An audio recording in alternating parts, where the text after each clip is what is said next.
बदरपुर नाम का एक गांव था। उस गांव में हीरा नाम का एक कसाई रहता था। वो दूसरे गांव से सस्ते में बकरे खरीद कर लाता था और उन्हें काट कर उनका मांस गांव वालों को बेचा करता था। गांव के सभी लोग उससे रोज बकरे का ताजा मांस खरीदने आते थे। एक दिन हीरा की पत्नी सुनंदा हीरा के लिए दुकान पर खाना लेकर आती है और अपने साथ अपने बेटे जुगल को भी लाती है। दुकान पर आते ही जुगल की नजर एक छोटे से बकरी के बच्चे पर जाती है। ये तो बहुत ही सुंदर है माँ। क्या मैं उस बकरी के बच्चे को छू सकता हूँ? हाँ हाँ, क्यों नहीं। मैंने इसे कल ही खरीदा है।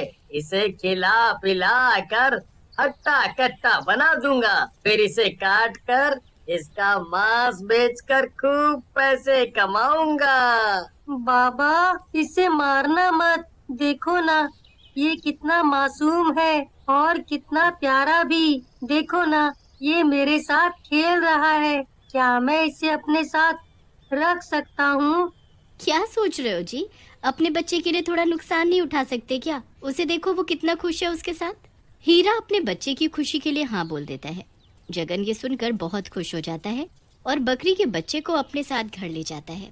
उसने उसका नाम शेरा रखा। शेरा के साथ वो दिन भर खेलता, जो खुद खाता उसे भी खिलाता। जगन को मीट खाने का बहुत शौक था, इसलिए उसके बाबा अपनी दुकान से उसके लिए रोज ताजा मीट लाते थे। बेटा, स्वाद स्वाद में ज्यादा खाकर कहीं अपना पेट खराब मत कर लेना, क्योंकि तुम ये तीसरी बार सब्जी मांग रहे हो। माँ, ये मैं अपने लिए नहीं, मैं तो अपने शेरा के लिए मांग रहा हूँ। देखो ना, ये कितने स्वाद से बोटियों को चबा चबा कर खा रहा है। खिलाने दो ना भगवान। देखो ना, शेरा भी तो कितने मजे से खाए जा रहा है। देख ना तुम, एक दिन ये छोटा सा बच्चा मीट खा खा कर हट्टा कट्टा हो जाएगा। जगन अपने बाबा की बात सुनकर बहुत खुश होता है और उसे जल्दी बड़ा और हट्टा कट्टा बनाने के लिए रोज सुबह शाम मीट खिलाता। कुछ ही महीनों में शेरा बहुत बड़ा तो हो ही गया, पर शेरा के मुंह मांस लगने से वो बहुत खूंखार और खतरनाक भी हो गया था।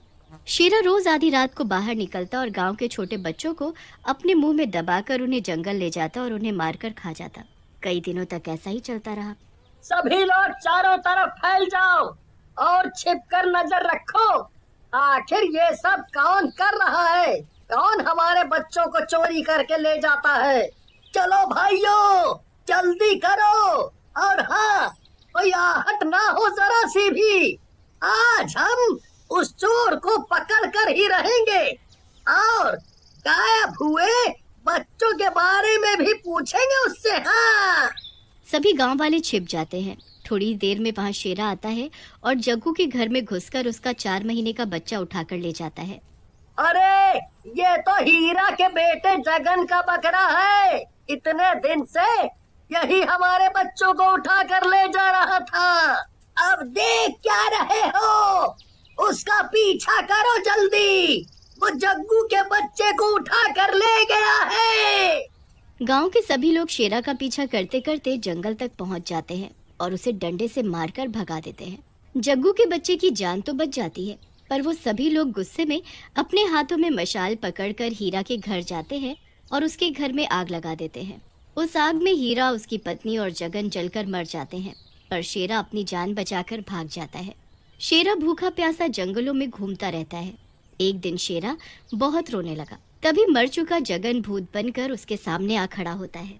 मत रो शेरा, मत रो। मैं तुझे ऐसे रोते हुए नहीं देख सकता। देख, मैं तेरा दोस्त जगन हूँ। अब मैं तेरे साथ हूँ। मुझे पता है तू बहुत भूखा है। कई दिनों से कुछ नहीं खाया। अरे, खाता भी कैसे? मैं तो तेरे पास था नहीं, मैं तो मर गया था। अब मैं तुझे भूखा नहीं रहने दूंगा। मुझे सब पता है कि तुझे इंसानी मांस बहुत पसंद है। अब हम दोनों मिलकर इंसान का शिकार करेंगे, फिर तुम उसे पेट भर कर खाना। भूत शेरा की पीठ पर बैठता है और गांव के नजदीक पहुंच जाता है। भूत शेरा को जंगल वापस ले जाता है और उसे वहीं रुकने को बोलता है। तभी शेरा जोर से मैं करने लगता है। शांत हो जा शेरा, शोर नहीं करना बिल्कुल भी। तुम्हारा शोर सुनकर कोई भी जंगली जानवर तुम्हें खा सकता है। मुझे पता है तुम बहुत भूखे हो, कई दिनों से कुछ नहीं खाया। मैं बस अभी जाता हूँ और शिकार लेकर अभी वापस आता हूँ। भूत को शेरा के अलावा कोई नहीं देख सकता था। भूत गांव में घुस जाता है और सोचने लगता है। हम्म, शेरा का भोजन कौन बनेगा? किसे मारूं मैं? किसे अपने साथ लेकर जाऊं? हाँ, उधर कुछ बच्चे खेल रहे हैं। उनमें से ही किसी बच्चे को उठाकर ले जाता हूँ। भूत बच्चों के नजदीक जाता है और उनके सामने शरद को ऊपर उठा लेता है। किसी भी बच्चे को भूत नहीं दिखता, उन्हें सिर्फ शरद हवा में लटका दिखता है। सभी बहुत डर जाते हैं और भूत भूत बोलकर शरद को अकेला छोड़कर भाग जाते हैं। अरे तुम सब मुझे अकेला छोड़कर कहाँ जा रहे हो? मुझे नीचे उतारो, कोई मुझे बचाओ, इस भूत से मुझे बचाओ। माँ, माँ बचाओ। शरद का मुंह दबाकर भूत उसे उठाकर जंगल ले जाता है और शेरा के सामने फेंक देता है। ले शेरा, तेरा शिकार। अब तू इसे खाकर अपनी भूख मिटा। ये आवाज किसकी है? कौन है यहाँ? तुम दिखाई क्यों नहीं दे रहे? मुझे माँ के पास वापस जाना है। शरद भागने की कोशिश करता है, तभी शेरा उसके पीछे पीठ में अपनी सींग घुसा देता है। शरद दर्द से तड़प तड़प कर मर जाता है। आज शेरा का पेट शरद को खाकर भर गया, पर अगले दिन शेरा भूत को उकसाता है इंसान को लाने के लिए।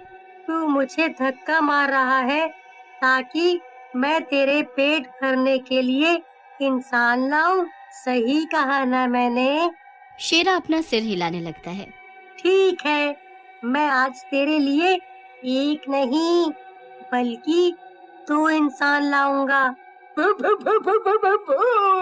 हमारे गांव में भूत है। हाँ, मेरे बेटे ने मुझे बताया था कि गांव में भूत है और वही शरद को खा गया। अरे कौन है जो हमें इस तरह खींचे जा रहा है? अरे छोड़ छोड़ मुझे और मेरी पत्नी को। बातें बनाना छोड़ो और उधर देखो, सुंदर और उसकी पत्नी को भूत ने उल्टा लटका दिया है। अब वो उन्हें खींच कर ले जा रहा है। बचाओ बचाओ बचाओ, कोई बचाओ हमें। तभी किशन भागता हुआ आता है और दोनों के हाथ पकड़ लेता है। ए भूत, छोड़ इन्हें तू नहीं ले जा सकता। ना दिखाई देने की वजह से तूने खूब भोले भाले लोगों को मार डाला, पर अब नहीं। जा जा, चला जा यहाँ से, नहीं तो हमें किसी तांत्रिक बाबा को बुलाना पड़ेगा तुझे भगाने के लिए। भूत तांत्रिक का नाम सुनते ही भाग जाता है, पर भूत के हाथ से शिकार छूट जाने पर उसे बहुत गुस्सा आता है। वो फिर से गांव में जाने की सोचता है कि तभी उसके सामने उसके माँ बाबा की आत्मा आ खड़ी होती है। बस कर बेटा, ये खून खराबा बंद कर। एक मामूली से बकरे को तूने मांस खिला खिलाकर खूंखार बना दिया और अब तू उसे इंसान पकड़ पकड़ कर खिला रहा है। अगर तू चाहता है कि तुझे अगले जन्म में एक अच्छे इंसान का जन्म मिले तो बेटा ये सब छोड़ दे। मुझे सब पता है। तुम दोनों मुझे मेरे शेरा से अलग करने आए हो। वो मेरा शेरा है, मेरा। मैं उसे भूख से तड़पते हुए नहीं देख सकता, इसीलिए मैं जा रहा हूँ वापस गांव में इंसान को लेने, ताकि मैं शेरा का पेट भर सकूं। भूत अपने माँ बाबा की एक नहीं सुनता और गांव में भाग जाता है, पर वहाँ गांव के सभी लोगों ने एक तांत्रिक को बुला रखा था। गांव में कदम रखते ही भूत दर्द से जोर जोर से चिल्लाने लगता है, क्योंकि तांत्रिक उसे अपनी शक्तियों से देख लेता है। तांत्रिक भूत के ऊपर भभूत फेंक देता है। भभूत फेंकते ही गांव के सभी लोगों को भूत दिखाई देने लगता है।